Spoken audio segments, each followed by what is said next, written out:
Hey everybody, welcome to Sad Panda Presents. This is a podcast. We're going to talk about some different albums that we're listening to. We're going through the staff pick list on consequenceofsound.net, and today we're talking about 9 Inch Nails, The Downward Spiral. Fair warning, we use adult language, or sometimes we say offensive things, so there's all that. I am Andrew. And I'm Shane. Yeah. So what's going on, man? Oh, not a lot of, so this morning I went to a, herpetologist convention, is that right? Herpetology? That's like geckos and lizards and snakes and shit, right? Herpetology? Sure. So I went to that this morning and, bro, there were a lot of snakes. Yeah, I like There were snakes. like a lot of snakes. You're like, not like a you're lot, not like a lot of snakes. and you're not a fan. No, not even, no, not even a little bit. There were a lot of motherfucking snakes, man. And I felt like at the beginning of Silence of the Lambs, where Clarice goes down to meet Hannibal Lecter, and the dude tells her, "Stay 5 feet away from the glass at all times." That's what I did with every fucking booth. Like, I'm in this little like hallway of like, you know, vendors on either side, and I'm just dead there in the middle, like hands in my pockets, like, nope, not gonna touch shit, don't like any of this shit, don't like, nope. Well, so, I was terrified for a good hour straight, cause I had haunting visions of like some drunken idiot or some sloppy person just, you know, falling over and knocking all the snakes that are the most poisonous over, and then, you know, there's a giant terror. And then the doors are locked for some fucked up reason. And, you know, we all die horrible deaths because there are so many venomous animals in such a small location. So I was terrified. I was scared out of my fucking head for like an hour straight today. So I'm a little shell shocked from that. So that was fun. All right, man. Well, I mean, it's interesting, if nonetheless. I mean, maybe not for you, but, yeah. Oh, far from. No, fuck that shit. And they also had like crazy spiders and tarantulas and spiders and fucking scorpions and all kinds of poisonous shit that could just murder you. And then like people are picking it up like through like, you know, like Tupperware. There's just like, here's the most venomous, you know, scorpion. Here's a fucking piece of Tupperware. You want to hold it? Fuck no, I don't want to hold it. It'll be fucked up. Like, fucking crazy. Like at one point there was like a coral snake in like a little, like a no bullshit, some like hefty fucking Tupperware. And it's like when you get close to it, it's just striking at the plastic on top. And I'm like, yeah. I'm looking at these people like, you fucking people buy this shit? Like just an angry animal that's willing to kill you at any point? And like, yeah, no, it's fine. It's fine. It's got the vacuum seal. Like, it's fine. Like, fuck that noise. Like, I was terrified the whole time. I was like, yeah, I was terrified this whole time. It was like immersion therapy, but like, not good. Cause like, I think that's what immersion therapy is. It's bad for the person. Yeah, like, I don't know. I guess just put you in a room full of snakes, and that's how you get over your fear of snakes. Yeah, nope, still terrified of snakes. And now I have like weird fears of like snakes just, no, it didn't help at all. I'm still terrified. All right. Anyway, that was my morning. How was yours? My morning was all right. Had a coffee and made some breakfast and then worked on some guitars and published an episode. So I'm doing all right, you know, just taking it easy. Definitely. Everything good, going well for you, Bubba? Work is work, as usual. And I'm a little farther behind on the good guitar stuff than I'd like to be, but, I mean, it is what it is. So I was hoping to get one or both of the guitars I'm working on done in March. Mm-hmm. Not sure if that's going to happen or not, but I'll be close if nothing else. So. Right on. Well, you know. It is what it is. Oh, I do have to say, I'm really impressed. I know it's 3:00, but I'm drinking beer. Yeah. And Carbach came out with a new beer called Daymaker. Okay. And they qualify it as a brut rosé ale. and it has Interesting. cranberry and hibiscus in it. That sounds delicious. It's an IPA with cranberry and hibiscus, and it's fucking amazing. Yeah, it's so fucking good. I don't know anything about the hibiscus, but cranberry, having that sour note to offset like the bitter, I think would work well, because you've also got a sweetness in there too. You kind of get all four of the tastes except salty in that, I guess.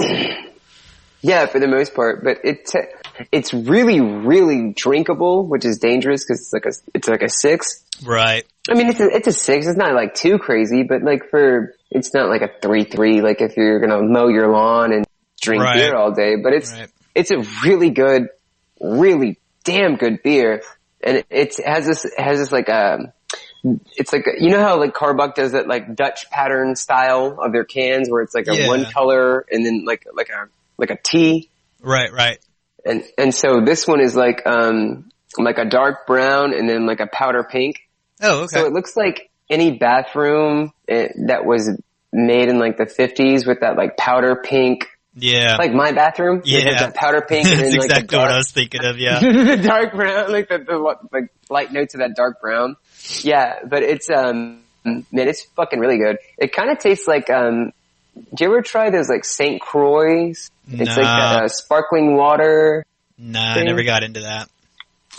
Well, it's some white people shit, but it's like the pink St. Croix, but with like a hop taste to it, with like hops added in afterward. It's fucking delicious. Fucking A, Cotton.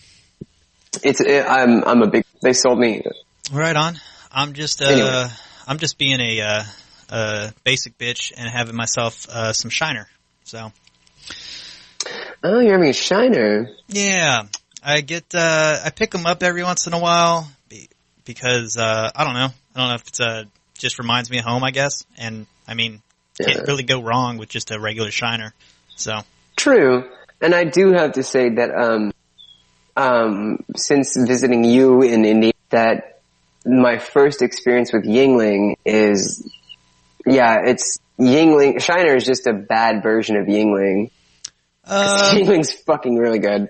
Yeah, Shiner, I don't think it's trying to copy Yingling though. I think it's its own thing because they call themselves a Bock versus Yingling that's a lager, right? So.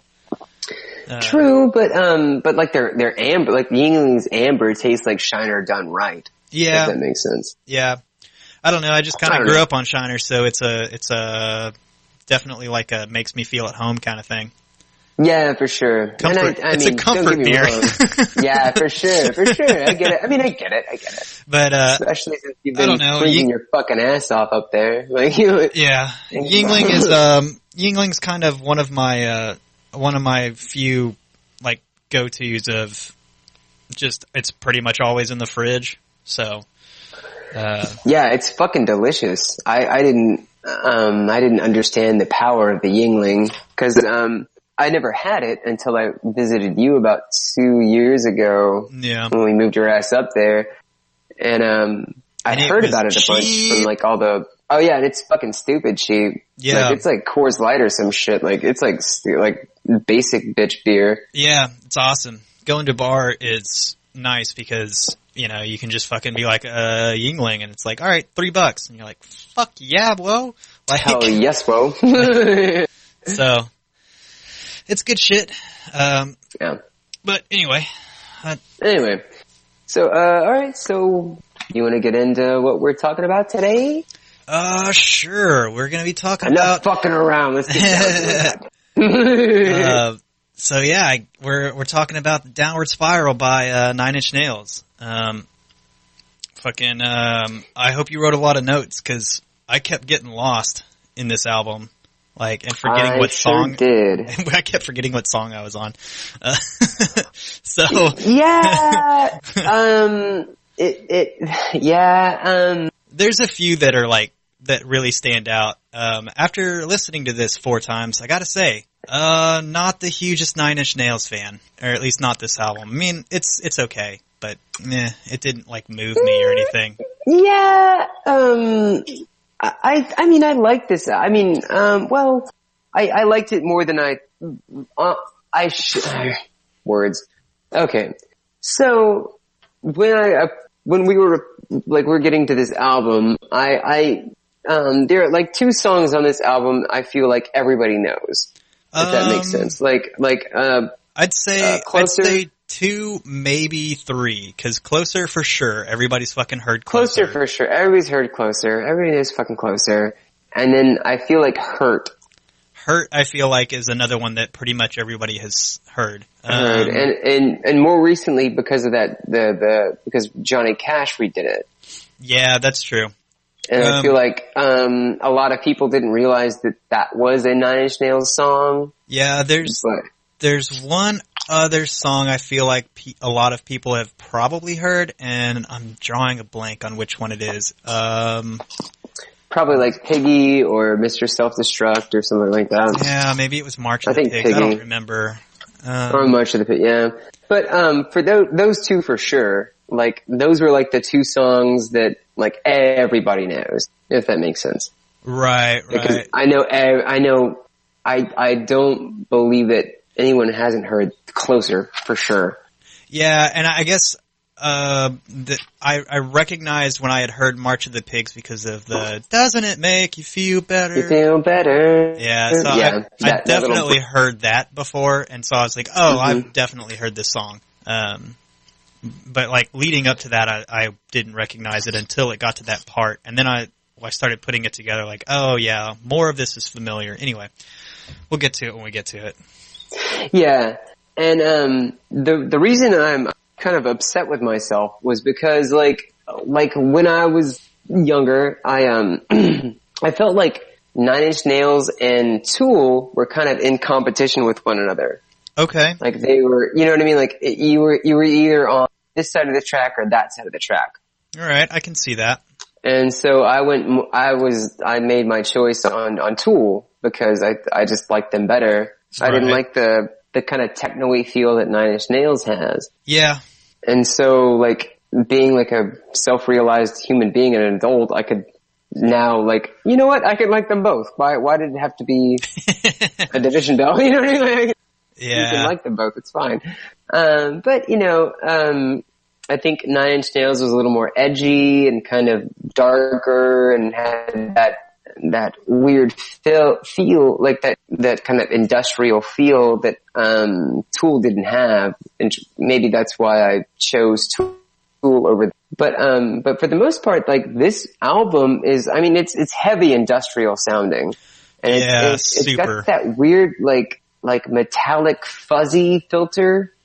Yeah, it's like, almost like there's a fucking, I don't want to say a snare, but like a fucking, or like a metal resonator, like behind every one of the drums, and like, I don't know, it's got this like weird squishy crash sound behind pretty much everything. Like they use I feel like everything has that like a little snare filter on it. Like even his voice, even like everything has that weird like tinny sound. Yeah, and I don't know if it's a snare because that's more of a rattle. This stuff is more of like, I don't know, like a crash cymbal or something maybe, but they use that texture filter on, I don't know if texture is the right word, but I feel like they put that filter or effect on pretty much everything. Every fucking sound you hear. Yeah, so like I went into this album, I went into this album really wanting to like it because I'm not that familiar with Nine Inch Nails, but I had heard a couple of songs on this album, and it was kind of a grind. You think so? Oh man, just the sheer length of it and having that effect over every single sound, including the ambient background sounds, like it just like I warmed up to it after listening to it like 4 times, but a little more. But like the first time I listened to this, I kept checking how far I was through the album just because it was just not all that pleasant in certain parts. But that being said, I did warm up to it a little bit after listening to it a few times, and I think it's a pretty okay album. You know, so not to play my hand too early, but that's basically where I'm at. I mean, I get that. I don't see this as like a you album, if that makes sense. Like this doesn't, I know for sure this is more of like, in more of my vein than more of yours. So I didn't expect you to like, oh my god, like gush over this album or anything like that. Yeah. But it's not a bad album. Yeah, I agree. It's not a bad album. It's very long-winded. Some of the songs could be about a minute shorter, and I'd be happy about that. And there's definitely a period of time where I would have been really into this. It's just, right now I'm just kind of like, it's okay. I'm not gonna, if I heard it on the radio, I'll probably keep it on that station. But other than that, I'm not seeking this out. For sure. And I feel like for the time, because this was in 91, 92? I'm not sure. I didn't write. The track list I'm looking at says 94. Oh, 94. Oh, it is later. Okay. So like 94, I feel like this is like, my thought was like listening to the album one time, my thought was, okay, so this is like the early 90s. And I think it's later than like, the grunge movement or at the tail end of the grunge movement. And so what they're trying to do, or maybe in the hiatus of it, I think it's more on the end of it. Because I think like Nirvana's first album was like 89 and then like Nevermind was 394. I think 94 was their last, the live from, the MTV Unplugged album, like 94, and I think that was their last album. I always kind of viewed the grunge movement as phasing out towards the late 90s, early 2000s, but... no. Grunge started in like... Yeah, I'm saying phasing early out. 90s. I know. I'm not saying started. I'm saying phasing out. Phasing out. Yeah. Phasing. Well, what I'm thinking is like Nine Inch Nails took like the techno that was kind of becoming in like the early 90s and the grunge that was popular. Okay. And they kind of blended that together. Okay. I can... But they didn't... Yeah, I can kind of see where they would get some influences from both sides. I mean, there is a extremely heavy industrial theme going on with all the music, and I really do think it's a little too much. Like, I think they went really heavy-handed with it, and that was their intent, and I get that. Not sure I agree that they should have put it on every single sound. Well, I mean, there's a couple where, and I think they use that as like a whole, I mean, that's the whole point of the album is that everything is so like monotonous and there's no positive points to this. I mean, there's some positive lights in this album, but as a whole, it's all negative about life and how shitty people are or fucking how things are corrupt and you know what I mean? Like it doesn't have a positive note. It's not like a ray of sunshine or anything like that. Okay. What they talk about are very heavy things and they're kind of on the, like, sort of the dark side of Notes from the Underground type style where everything is like, dark and miserable kind of. And like, I think it's more of, someone who doesn't like who they are and then is writing an album about all, like Holden Caulfield, if you will. Okay. From Catcher in the Rye, who doesn't like himself and then just is spiteful against the world around him. And so he looks at all the bad things that are going on in the world and he just talks shit about all the terrible things happening. But in actuality, he doesn't like him. And then he looks for these bad things, if that makes sense. Right. Okay, well, with that, I think we've introduced the album well enough. Why don't we, okay, I'm sorry. Well, I want to have a few talking points at the end, too. Okay.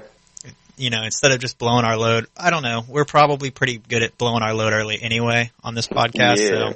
So. Well, I've been told that before. Not the first time that's been said to me. All right, so let's get into Mr. Self-Destruct. Right. So the beginning. Okay, so the beginning of this. I know this is like a dark and weird album, but like the first part of this album made me think of like the humping robot from Robot Chicken. Okay. Yeah. Yeah, And where he's fucking the washing as machine. soon as I heard it, I was like, holy shit, he's fucking the washing machine. Yeah. And like, Yep. and that ruined this song for me. Like from then on, like I couldn't take this song serious anymore. I didn't get that visual. I didn't think about it, and I will now, but I didn't get that visual. The intro was, I was just like, all right, it's a heartbeat? I don't know. It's a robot humping a dryer. Yeah. So, yeah, that's the intro, and then it comes in, and it's loud and abrasive, and yeah. Yeah, it's really fast paced and kind of like machine like, but grinding. And, you know, it's just da da da da da da da da da da da. You know, I am this, I am the that, I am the wants you, I am the insect inside, I'm this and this and that. Right. I mean, really, I feel like this song is just about like the id, if that makes like Sigmund Freud's like the id, the ego, and the super ego. This is the id who like, you know, cause, you know, I am the this that does this. I am the insect inside. And then silently behind that, it's it's kind of like a subversive thing, but it says, and I control you. Right. And so, yeah, it's like the id. It's like impulses. Like, I am this, but I control you. I am the this, but I control. And so I feel like that's a talking point of somebody who is like, you know, sucked into their own compulsions. Yeah, I could see that. Yeah. Somebody who gives into their own vices, without much, influence, you know? Without much thought, yeah. Anyway. Do you have, I'm sorry, I've been talking a lot. No, I expect you to this one. Like I said, I don't have a whole lot to say. This song is long. But I'm gonna say that about probably all of them. Yeah, this album is very long. But that's the whole idea. It's like kind of droning and monotonous, and it tries to beat you over the head with like, you know, and it does. Point, if that makes it does. It does. Yeah, no, it does. So. And then I do like the at the end where they're like, there's like a scale, like two of the scales are playing, like a you know, like the guitar scales are playing, right? But they're kind of imperfect, and then it feels like two different scales are put together, but they're off. They're timing a little bit, if that makes sense. Okay. I don't know. I like that. It was kind of off. I don't know. I like this song a lot. I think it's a good one. Okay. Yeah, mostly because of the humping robot. Yeah. All right, so let's go ahead and move on to Piggy. Yeah. This was an interesting song. Yeah? Why do you think it's interesting? Just because it says, hey, pig, piggy, pig, pig. That's how it starts out. Yeah. I don't know. So it's very, this one gets very one note very quickly, or it's just nothing can stop me now. True. True. Yeah, I mean, it does say that like 4,000 times. 100 times. But I don't know. I thought the intro was more interesting than the first song, and I thought the music in this song was more interesting than the first song. This one's easier for me to pick out than most of the rest of the stuff here. Yeah, it kind of blends into each other. Yeah, but yeah. So it is a little more like slow. It's a little slower and more accented, and it's almost got like a gospel-y kind of feel. Okay. Like with the organ and stuff, if that makes sense. Yeah. I didn't see that before, but I do now. Yeah. And then like, my first thought was like, I thought they were talking about police, cause you know, hey, piggy, piggy. But, and it might be, I'm not exactly sure his intention, but, what I'm thinking is like, you know, I don't care anymore is kind of like this, kind of like the son of Sam, if you will.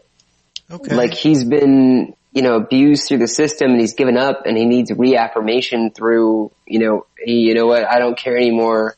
I'm just gonna do whatever the fuck. Like sort of like, kind of like, did you ever watch the movie, Full Metal Jacket? A long time ago, but it's probably been 10 plus years since I've seen that movie.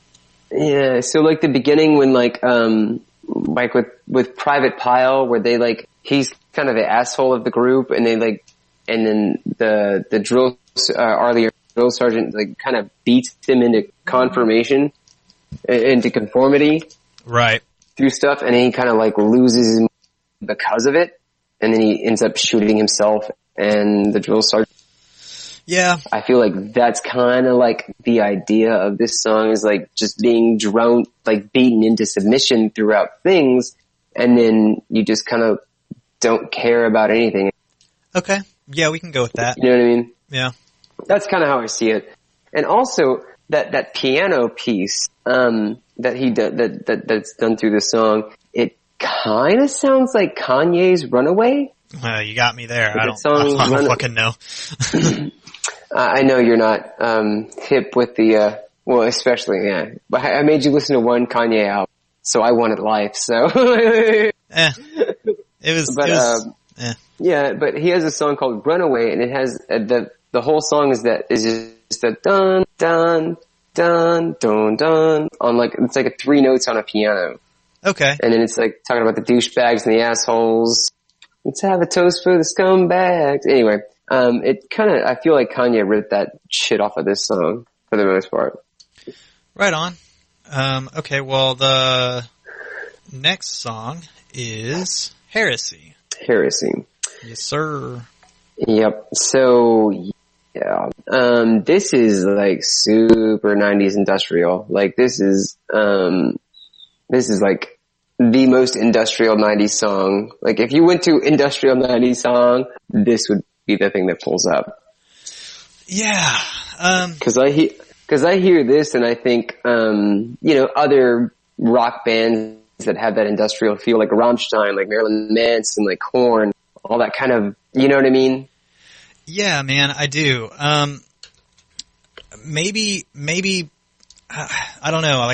Like I said earlier, I think they went really heavy-handed with this like sound over everything, and it was a little too much sometimes. But I think it works in this song because I think this is the song that it works best in. I agree. And I wish they would have toned it down on a lot of other things, but this is the. Me too. That's exactly where I was going with that, because like for this particular song, they go all in and it works really well for like the way the music's written and the theme of the different kinds of themes you get in here, with not just lyrically but with musically as well. It fucking works.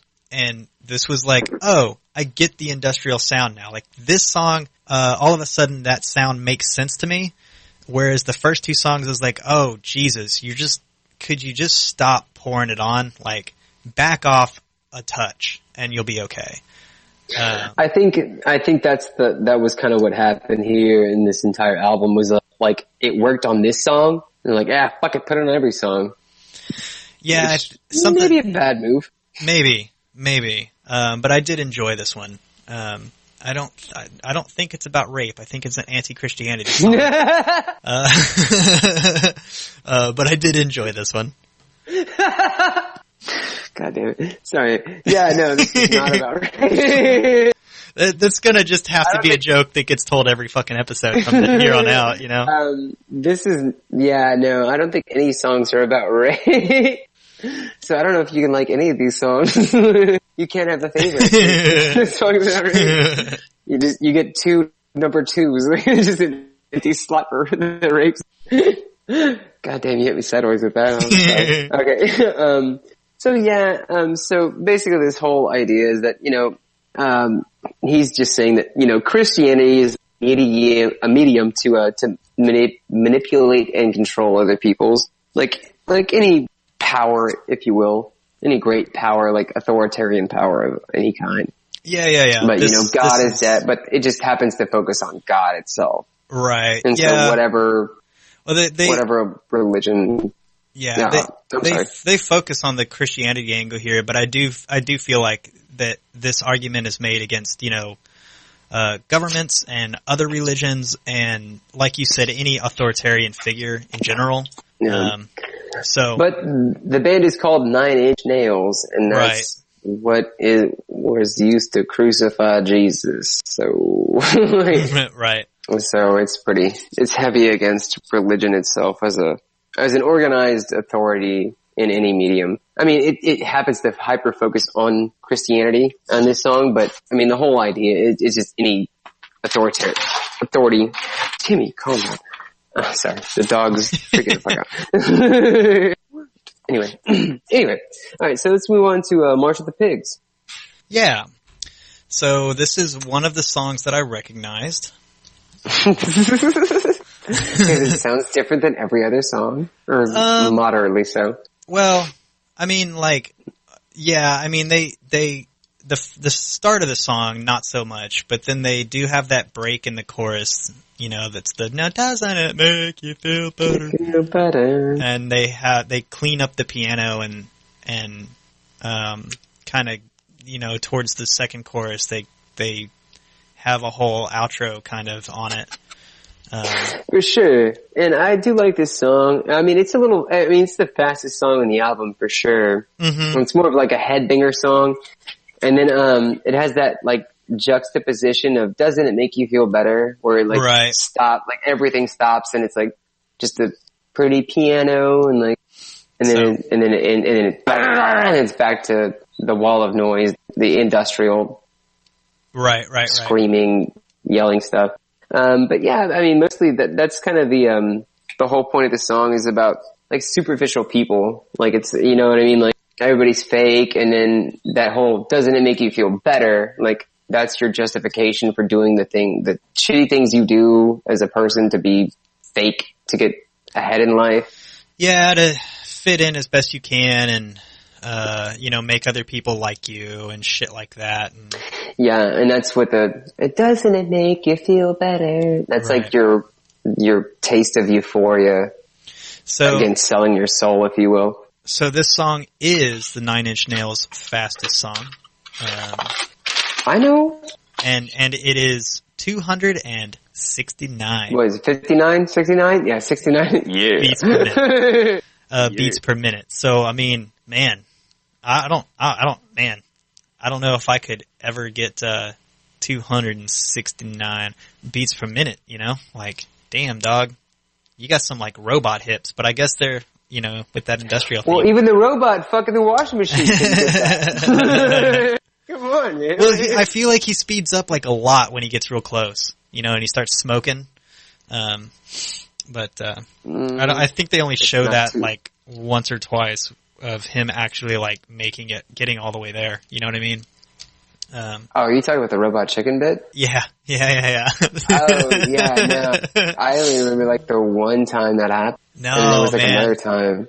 I think that became became a very common theme after that, I thought, because I think it went over really well, but that's not what we're here to talk about.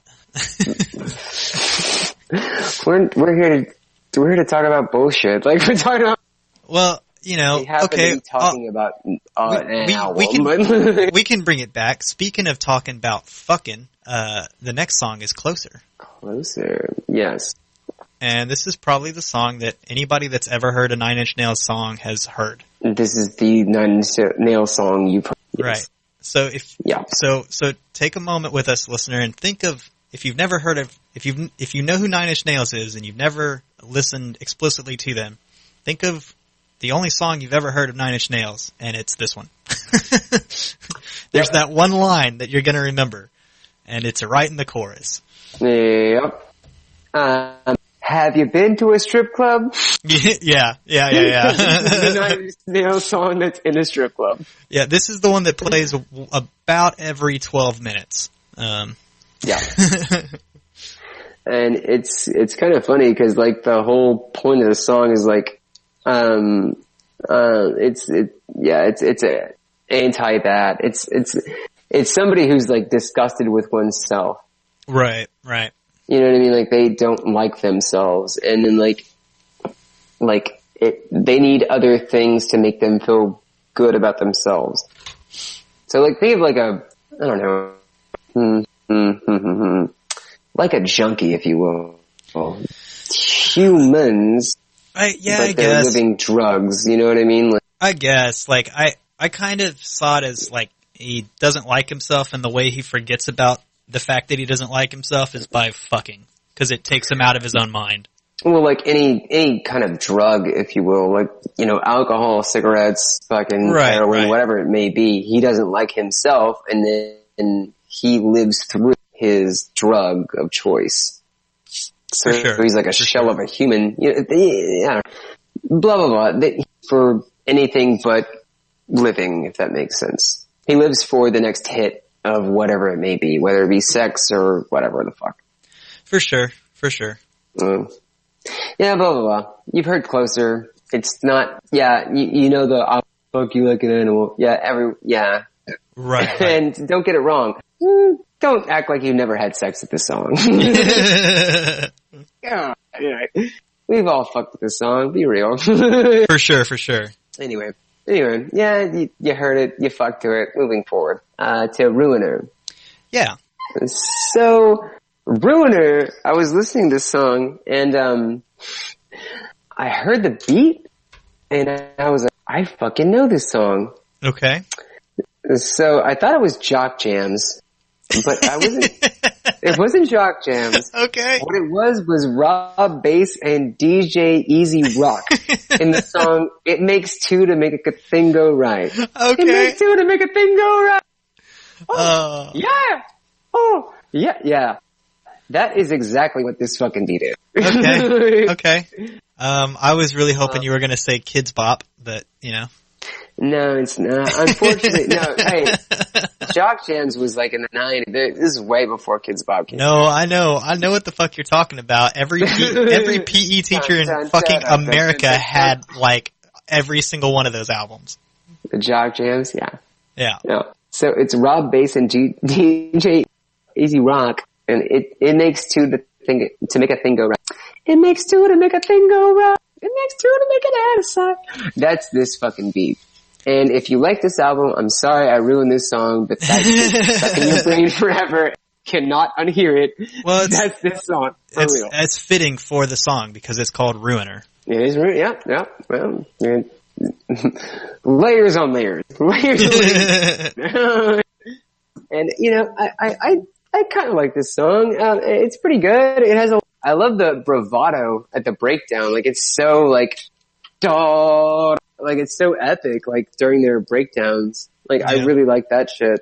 Like, he has I feel like, I think it's Trent Reznor that composed all of it, but he has a soul for the flair, if that makes sense. He's a dramatic soul. Yeah, for sure.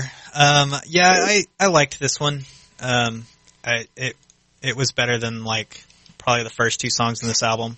It did, and the solo is fun. It's kind of dizzy.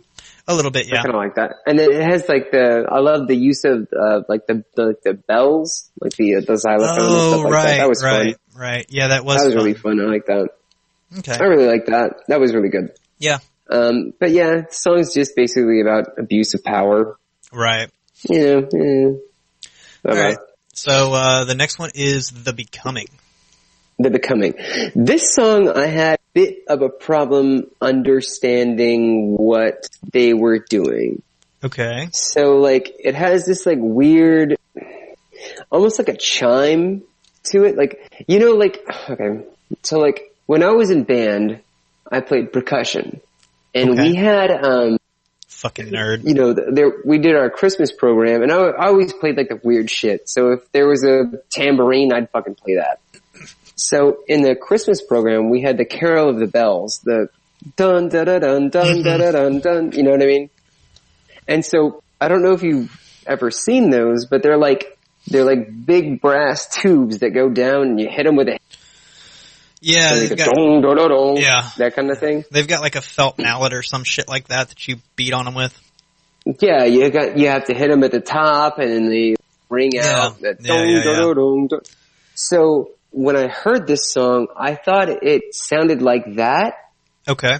But it had this weird hollow sound. So I was thinking like if you did those like bells, like in the Carol of the Bells, but if it was like PVC. Oh, to make an empty ring, if that makes sense. They're fucking Stomp. God damn it. 9 Inch Nails is just fucking Stomp. Well, At least for that part. Because I wrote down like synth tom-tom. Like, what the hell is that noise? It's because they're fucking. Noise. It's because they're beating on trash can lids and shit. I just made Nine Inch Nails way worse for everybody. I'm so sorry if you really like this band. They're not bad. It just So the next song is The Becoming. I thought we did that. Oh, no, we did that. We talked about the PVC. Yep. The next one is I Do Not Want This. Hold on. Okay. All right. Are you done? Anyway. So it's super like Aphex Twin like in this song, and then they have this like acoustic part that like breaks down, and it kind of reminds me of the song Paranoid Android by Radiohead. Okay. Like it has this weird like breakdown where it's like calm and soothing. Yeah. And then it picks back up. But yeah, that's pretty much all. Okay. Yeah, that's it. Anyway, moving on to I Do Not Want This. Yeah. What'd you think? This is not the song for me. Yeah, for sure. This is my P song. Yeah. It's honestly, this song, I just didn't like it. I don't know. I don't really have a lot to say about it. Yeah, I have a number of things to say about it, but I don't like it as much. It has like a simple beat with like this light ethereal sound in the back, like some like organ, like a chamber organ kind of in the background. And what I feel like is going on in this song is like he feels like he's losing his humanity and he's becoming more robotic, which I think that's why the industrial comes in so heavy in this entire album, is because it feels like the entire album is talking about a person who is no longer a human but becoming more machine-like. Yeah, I can see that being kind of the theme throughout this album. Losing your humanity and there's that welcome to the machine again. You're not really. It's not about the self as much as it is about becoming mechanical and being a part of the bigger machine and all of that nonsense, I guess. Well, not so much about like the music industry as a machine, but just no. Like just becoming, but as becoming, losing your humanity. Yeah, just becoming another cog in the machine of life, Yeah, for sure. And for instance, like this song reminded me of that in like The Watchmen when they're doing a psychoanalysis on Dr. Manhattan. Okay. And he's like he's becoming detached from the human condition, and that's kind of like what this song is like he's losing touch with what it is to be a human. Yeah, I can see that. Yeah, and then it goes into, but then it's more of like, I don't know, the words to me, it's more of like when someone's confronted with their beasts and you don't know me, I do what I want. Right. Just some kind of like weird rebellion and angst against knowing what's good for them versus what they choose to do, and they choose the vice over the better path. Right. Yeah, I can see that. I don't know. This one didn't work for me musically. I didn't care for the oral background stuff.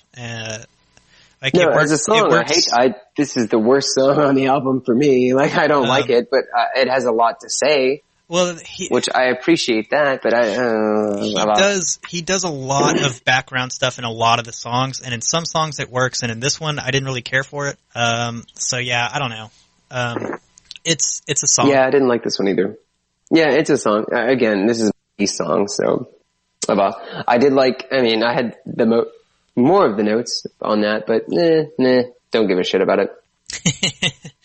Anyway, moving on to Big Man with a Gun. Yeah. This was a little better than the last song. Still not really one of my favorites, though. Yeah. Not a fan of this song. It's just, I mean, power. Yeah. Talking about abuse of power. Yeah, this is all about power.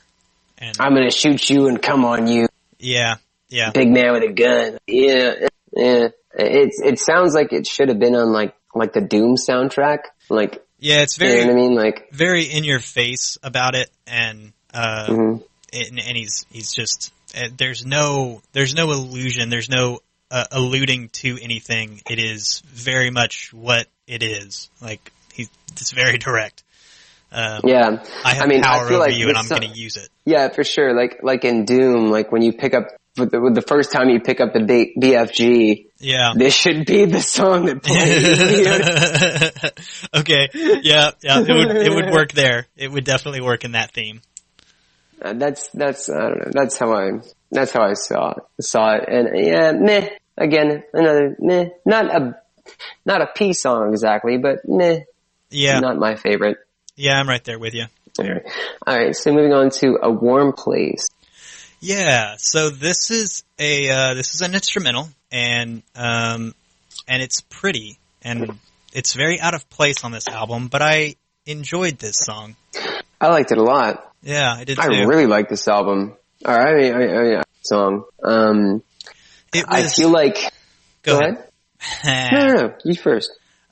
This song was a break from the themes of the rest of this album. It was like, I don't know, it's like the happy place in his mind that he escapes to, all too infrequently. Fuck, I don't know what the fuck I'm trying to say. He doesn't find his happy place very often, but when he does, it's very pretty, and this is it. Yeah, no, I think you're kind of dead on there. It's kind of like a reprieve. Yes, it's a reaffirmation of his human. Yeah, and you know what I mean? Like, I thought it was really, really fucking pretty. No, it's fucking beautiful. It's a really good song. Right. And I think that's kind of like the point, is like through all the chaos and like dark catacombs of life that are of his mind, or in the mind of someone. There's a beacon of hope. In a dark place, there is hope, and that's this song. Yeah. Exactly. But more than that, it's just a really fucking pretty song, and it's really good. No, it's really good. It made my top 3. I don't know about you, but it made 3 for sure. Anyway, moving on to Eraser. Yeah. So this is a very simple song again. Well, I don't know if I should say simple. The music throughout the whole album is pretty complex. But comparatively, this is more of a simpler song. It's like it's on loop, and yeah, it has that like monotonous and droning sound. Right. Yeah. And it's pretty heavily instrumental to begin with, I feel like, and then it kind of rolls into these just very like line, then there's a line, then there's a line, and it's 2 words: need you, dream you, find you, and it all the way up, and it escalates. It escalates to starting from need you, and ends with him repeating "kill me" over and over again. Yeah, and that's I think this is almost telling of a story, like throughout the entire album, of someone who is disgusted with society. Well, almost like kind of like the Notes from the Underground, where he is like a bad person, and he has like he does bad things, and he has like a poisoned soul, if you will. Okay. And he doesn't see any reprieve in himself. And like Eraser is, that somebody who's pushed to the breaking point and doesn't care about his life anymore. Yeah, it's like kill me to kill the evil within kind of a thing. Exactly. Like something has possessed him, and he can't break it. Possession so in order to not let it spread, he'd rather kill himself than let that disease spread further. Something like that. Something along those lines. Like if, I don't know. Yeah, that's how I felt.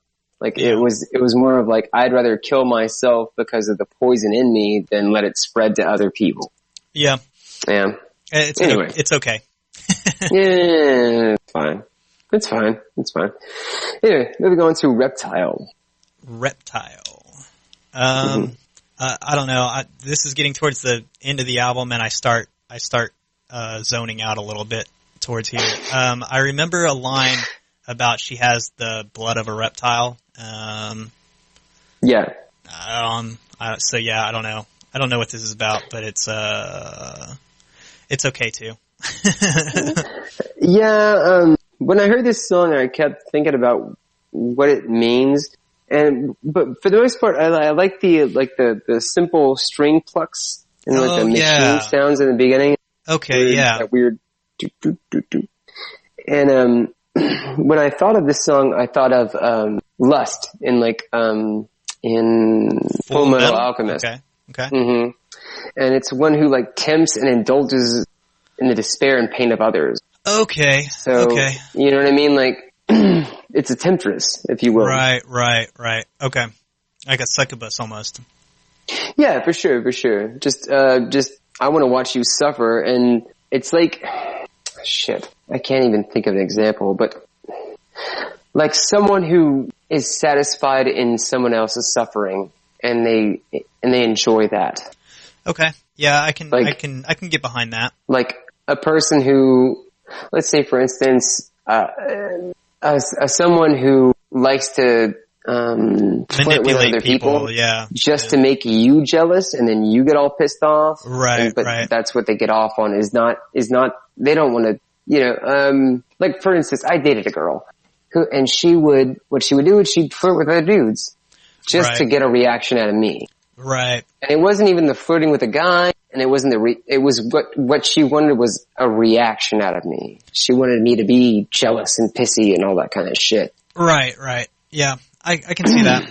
And that's kind of how I feel about this song. Like, you're cold-blooded, you're this, you're that. And, yeah, and that's how I felt about it. It's just that kind of relationship where someone just does things to incite a reaction of another person. Yeah, I can see that. I really should have sat down with this album and taken notes on the musical stuff, because it just all blends together. I mean, not all of it, but like these last few songs, Eraser, Reptile, and a Downward Spiral just kind of all started blending together for me. So I don't see the uniqueness in it, but maybe I just didn't listen hard enough. For sure. I mean, they're a little different, but I mean, for the most part, it's good Lord. It's that. It's more of the same grimy, heavy industrial. Sound. Yeah. I mean, that's the whole album. Like, you're not going to get anything different than that. And we go into the Downward Spiral. The Downward Spiral. Yeah. I really like this song. Oh yeah? I think the music's pretty. Yeah, I don't remember. For the most part. I don't remember. I mean, honestly, it's mostly, I mean, the song's about just somebody committing suicide. Okay. Who, like, I feel like throughout the entire album, contemplating it, and they talk about, this and that, and then how everything is terrible, and I should, like, or like, for instance, like,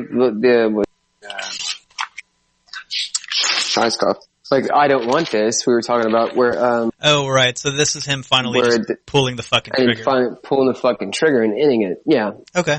And it's a longer song, and it's mostly instrumental, and it's mostly just, fuck it, I'm gonna do it. Yeah. And it kind of reminded me, I don't know if you're familiar with, Goodbye Blue Sky by Pink Floyd. Not off the top of my head, no. I think it was on I think it's on the wall. Okay. And it's that dun dun dun. Did you hear the falling bomb? Did you hear the falling ones? Okay. Did you ever wind you have shelter with the promise of a brave new world? That kind of thing. That's kind of how this feel like that the feel of the song is kind of like Goodbye Blue Sky. Okay. About fuck it, I'm gonna end it, but I'm gonna think about things before it goes off. Right. But I think there's only like 2 lines or 3 lines of the song. Is like, there's pull the trigger, end it, or some shit like that. Yeah, there's not much lyrically here. Yeah, it's just a dude who finally decided to off himself, and Right. that's pretty much it. Yeah. Alright, and then we move on to the final song of the album, Hurt. Yeah. So this was the other one that everybody recognizes. Yup, thank you, Johnny Cash. Yeah. I mean, really. But, I mean, yeah. But I mean, it, you know, I feel like he chose to cover this song for a reason. And it's a fucking good song. It's a hell of a song. It's really good. I mean, he, you know, at the, I felt like Johnny Cash, you know, at the end of his life, he had a lot of these problems, which he related with what Trent was saying. Yeah, I would agree with that. You know, I mean, it's kind of, I guess at the end of your life, you look back at all the things that you've done, and I guess, you know, fucking through all the cocaine and all the nonsense, like, you know, you hurt yourself just to remind yourself that you're alive. Yeah, well, I mean, this song, he slows it down, and it's a very pretty song, right up until, like, kind of the end, where then I feel like it just gets too fucking long, and they could have just ended it a little earlier than they did. Yeah, you're right. I mean, you're not wrong. Yeah, there's like, I don't remember, but I timed it, and I was like, God damn, there's almost a minute of extra shit here that they could have just done without. But again, I feel like Trent's about the bravado. Yeah, I get that. Like, but, you know, but like he's very much about the drama of everything. Yeah, I get that, but I thought he delivered that well with the vocals in this, and I didn't feel like it was necessary. You know, it was just kind of, it was painted on really thick there at the end to bring it back to the industrial theme, and I could have just, you know, just leave it as a pretty closing song, and I would have been better with it. But that is to say, I still think it's a very pretty song, and I still like it. It's a great song, and I feel like it deals with the idea of depression, period. About like people who go through a depression who, like, you know, sometimes you have to hurt yourself to remind yourself that you're still alive. Yeah, and I feel like in this song he also actually exhibits more of his vocal talent here than he has in previous songs, because in a lot of his other songs it's just been fucking screaming. Yeah, he actually has a decent voice. Right. Which he should have done, like, beforehand, you know? I mean, I understand why it's at the end of the album, and I understand why this is where it finally comes to fruition, where he does that. Yeah. But yeah, I mean, like, he just actually has a really good voice here, and the music behind it's pretty, and all in all, it ties itself together well for the most part. So it's a really good song, and yeah. Yeah. It's a good song. Yeah, great. Big fan. I like any version of this song. I think it's a good song as a whole. Yeah. Like, just, you know, anyway, blah, blah, blah, blah, blah, blah, blah, blah. Moving on. Alright, so, I had 2 peace songs. How many peace songs did you have? Oh man. More than 2? Yeah.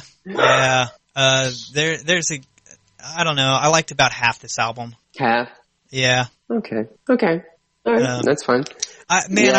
Sure. I went into this album really wanting to like it, cause, you know, I know who the Nine Inch Nails are, and I'm not super familiar with their music, but I know some of their bigger stuff, and I've heard other songs of theirs that aren't just on this album. I can't recall off the top of my head, but I've heard some of their stuff, and I think they're a good band. I think Trent Reznor is a talented dude. This was just kind of an okay album for me, but I really wanted to like it. After the first time listening to it, I really didn't like. I was like, man, I am not a Nine Inch Nails fan. I do not like this album. And then after listening to it a few more times, it's like, okay, well, there is some good stuff in here. This just isn't the album for me. So I don't know what they do with the rest of their catalog, but this album's kind of a swing and it's like a bunt. I don't know if it's a bunt, but it's like a single. Yeah, like like a sacrifice double. Like you sacrifice yourself to get to be the second base. Something like something like that. Yeah. Still a good play, just not going to win the game. Yeah. I'll move the guy to second, but I'm gonna go ahead and take the out and sit down in the bench. Yeah. Listening to it more, because I know Trent Reznor was very influential to like Marilyn Manson and all kinds of other bands. Mm-hmm. Mostly like Marilyn Manson, like he was like the direct producer of Antichrist Superstar, which there was a time I liked that album. I'll have to revisit it again, but I do like Antichrist Superstar. Yeah, I think Marilyn Manson's a talented writer. Anyway. Yeah. But Trent Reznor was the producer, and he would kind of, I don't care. Trent Reznor's good. I heard a long time ago that him and Maynard Keenan from Tool were going to be in a band together, and that never happened. But I feel, I don't know. Honestly, as far as like 90s rock album, like kind of like post-grungy albums go, I would definitely prefer like a Tool album over this album to be on this list for sure. Like I feel like Anima. Yeah, I feel like Anima would have been a better choice. Okay. Yeah, I'm not super familiar with Tool either. I mean, I've heard some of their music. I'm probably about as familiar with Tool as I was with Nine Inch Nails. I mean, I'm really glad that I listened to this album and I kind of a feel for it, but it kind of feels like if Tool and like Aphex Twin had a baby and then the lead singer was a junkie like Elliott Smith, then that would be Nails. Okay. So I don't know. I like it and don't like it. I mean, for the most part, I'll give this album a solid 7.5, 8. Oh, okay. Because I do like what I like what Trent does music, like with the, like as far as like for instance in like Ruiner when he big fucking bravado and stuff like that. I like that flair for dramatic that he has, and especially with like the organs and the piano and the synths and the pianos and stuff like that. I like that. If he could just back the fuck off that weird granulated, like he's talking through like that weird mesh thing in the front of a computer tower every time. Yeah. If they would tone that fucker down. I think if he would just remaster this album himself, if like he went through each song and like did it not all 90s-y, I think it'd be a fucking 10, really. Okay. And maybe, cut some shit back. Like, does this song need to be 6 minutes long? It could be like 4.5. It's fine. Yeah, that was a big problem I had with several of these songs. Is I was like, it's just too much. Like, I'm fine with there being a 6-minute song or two on an album, but when it's every fucking song, like, man, it just gets grindy. I think that this is a lot. There's a lot of talent here, but it's just so heavy-handed that it's too much. If you like that approach, you're gonna fucking love this shit. But it's a little too much for me. I mean, it's like, you ever know like a smart kid and they beat you over the head how smart they are? It's like, okay, look, I get it. You're fucking clever, but could you cool the fuck out? Like, you know how smart I am? Yeah. You know how smart I am? Like, I get it. Cool the fuck out. Yeah, I got you. It beats you over the head with it. It really does. I feel. It really does. I don't know. I was just a little disappointed that I didn't like this as much as I was hoping I would. Honestly, I came into this album thinking I was going to fucking hate it. Okay. And I liked it better than I did. All right. I thought, nah, fuck them. But so we're on for once, we're on opposite sides. A little bit. I mean, I feel like we settled in the same place. I'm more down around a 6 for this. No, I mean, I completely understand why you give it a 6. Maybe. But I mean, I'm going to give it a 7 or 8 just for the Yeah, I don't know. Man, 6 is about the most I'm willing to give it. It could drop. You don't have to be generous. It could drop to a 5.5 or a 5. If I wasn't in the mood for it, it drops even lower. But after listening, so this is an album that I just I have to be in the mood for this kind of music, and then this album becomes a little stronger. But for casual listening, it's not my thing. For sure. There are some songs in here, like I want to say Downward Spiral, Eraser, like some of the less vocal intense songs, are great fucking, like Hurt and A Warm Place, all of that shit. That's great background music. They're all composed very well. But he's just, it's just too fucking heavy-handed. I don't want to say I don't want to say too intense because I have my metal phases too. So I'm okay with intense. It's fucking caked on, man. They had a thing going on. They just kept doing that thing. Like, okay, you got a cool niche thing happening. It's like does it have to be that all the time? It has to be that all the time? So for me, I found my analogy. I just thought of this, and this is my analogy for this album. It's like a girl that's already pretty that wears so much makeup you feel like you could just scrape it off with a paint scraper. It's like, girl, you're already pretty. You're already pretty. You don't have to cake that shit on. A little dab will do you, and you'd look gorgeous. But with all that shit on your face, I feel like I could take a silly putty like I do with a piece of newspaper comics and push it on your face and have a full face imprint. Like, because of all that fucking ink. Like, just lighten the fuck up a little bit and you've got a good sound. But when you've cranked, all of the synth knobs to 10 and you flush all your dry signal out and it becomes, and I get it, he's going for robotic and blah, blah, blah, but chill the fuck out a little bit. So that's all. That's what I got for it. Ahead with it. Yeah. Anyway. All right. So what's your top 3, Bubba? Okay. Top 3. Do you have one? Yeah. Top 3 are gonna, Warm Place is my number 1. For sure. Probably gonna have to go with, man, I don't know. Hurt is probably my number 2. Okay. And then my number 3 is probably either March of the Pigs or Closer. No. Heresy or Closer. I'm sorry. Heresy or Closer? Either Heresy or Closer. Closer I'm just uber familiar with. So it's easy to like because I just know the song so well and there's some nostalgia there. I thought Heresy was just a really well done song. I enjoyed it. I get you.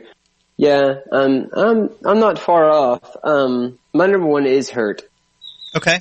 Because that's a fucking beautiful song. It is. My number 2 is A Warm. All right. Because it's gorgeous. It's great. And then number 3, I hate to be a dick, but I have a tie for number 3. Okay. And that's going to be Reptile. All right. Because I really like that song. Like the string plucking and the machine sounds, and then I don't know. I like the whole idea of the temptation. Okay. And then it's also tied with the Becoming. Oh, I thought you were going to say Mr. Self-Destruct. No, it's the Becoming. It was a close. Just because I couldn't figure out what that weird sound was, that hollow right like tom-tom thing was, and like it got my attention, and then it breakdown where it's like that ethereal kind of break in the middle of it. He was just banging on a trash can, Yeah, but drumming on a street light. Yes. It's banging the gong. I banging the gong. Oh, I was referencing Doug, but okay. Oh, I was oh shit. Banging on a trash can. Drumming on a street light. Yeah. Oh man. The only reason I like it is because it sounded like that, like Paranoid Android. Okay. And so I'm going to get a little poetic because All right. in listening to this album, I had to write what I thought about the album as a totality. Okay. So you ready for this bullshit? Let's hear it. It's not polished, but anyway. So this album is caught between the end of grunge and the beginning of the techno move. The sound is gritty, new wave style with a black ominous outlook. Nine Inch Nails embraces the good lord, I can't even read my writing. The murky, oily, mechanical tone that is highlighted with short gasps of angelic beauty. I can best describe this as a man drowning that comes up for air only when his lungs fire and desperately needs oxygen, only to have half a breath and then forced back into this rusty, oxidated hell over and over again in a Sisyphus nightmare. Okay. So that's That was my golf clap for you. Yeah, no, that wasn't quite a golf clap. Yeah, maybe I should. Oh, damn it! I fucked that all up. I should have done this. You did. Yeah, you did. You fucked it all up. Damn it! You fucked it up good and proper. Well, but no, I mean it really does. I mean, if you think of like a clear meadow and like I was taking a shit when I was reading this again, and I thought about it again.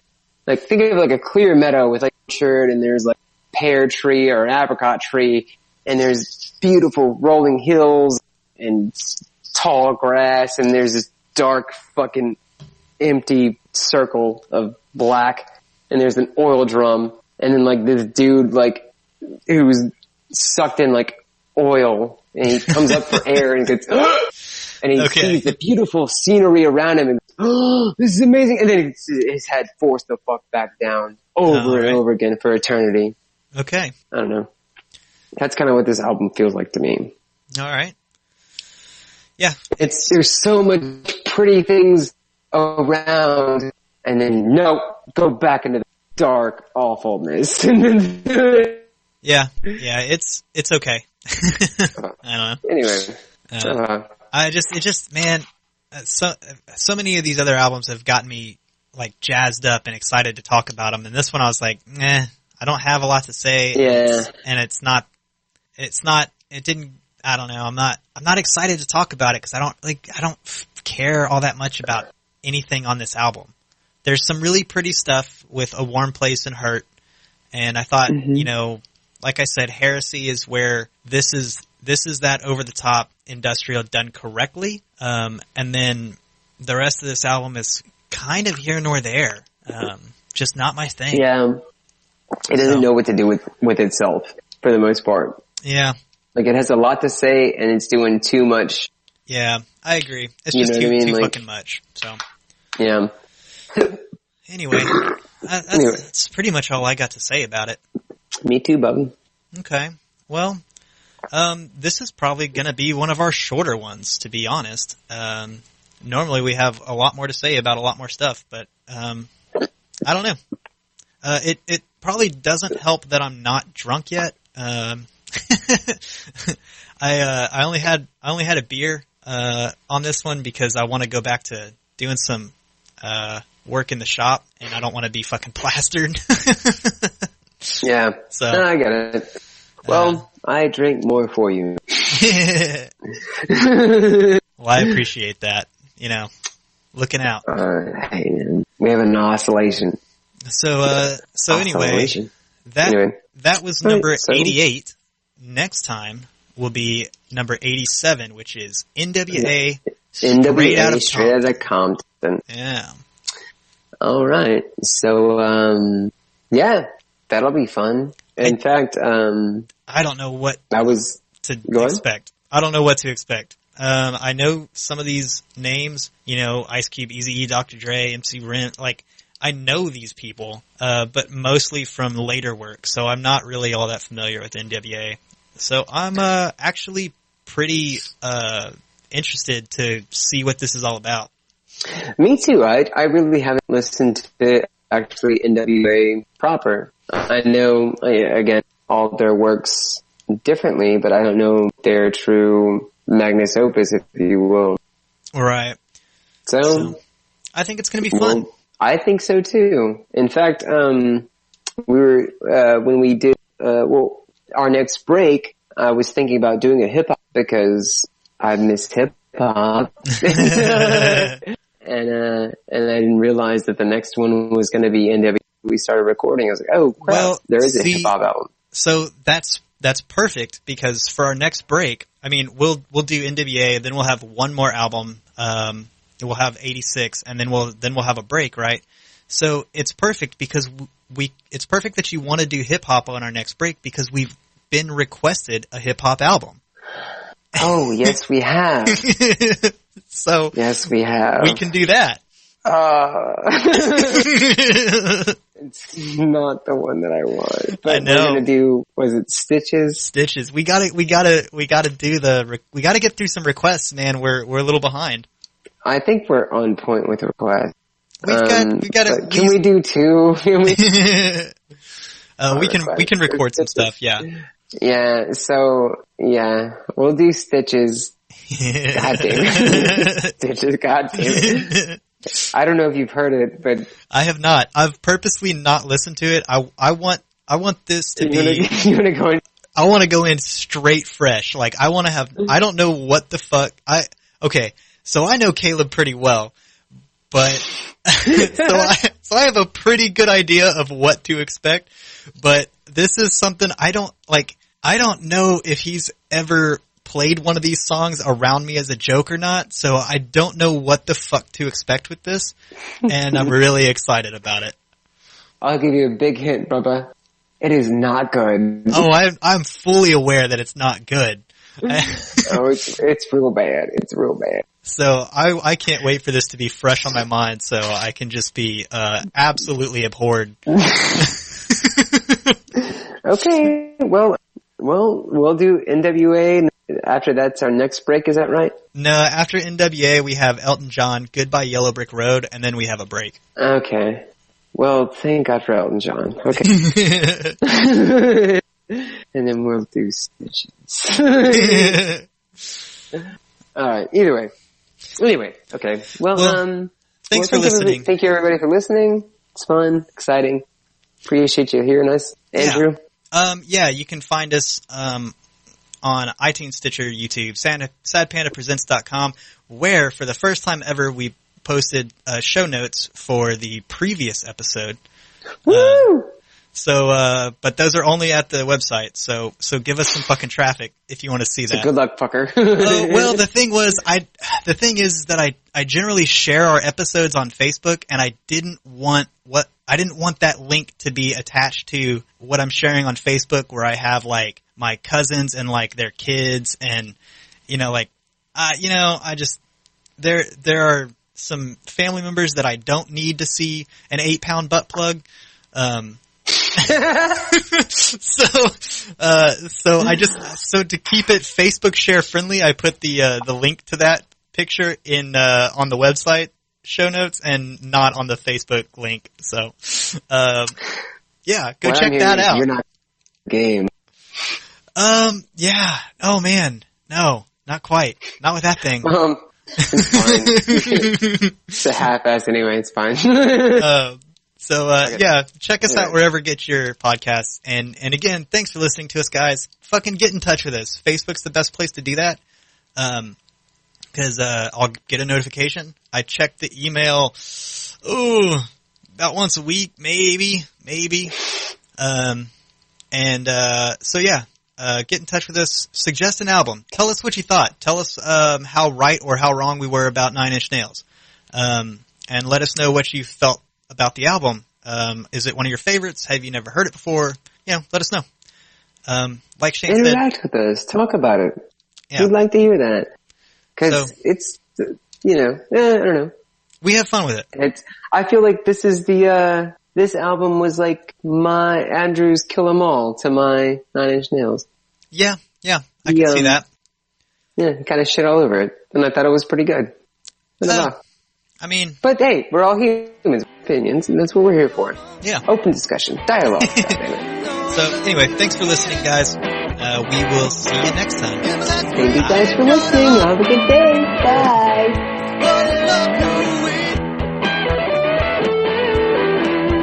Is it something I can do? Is that we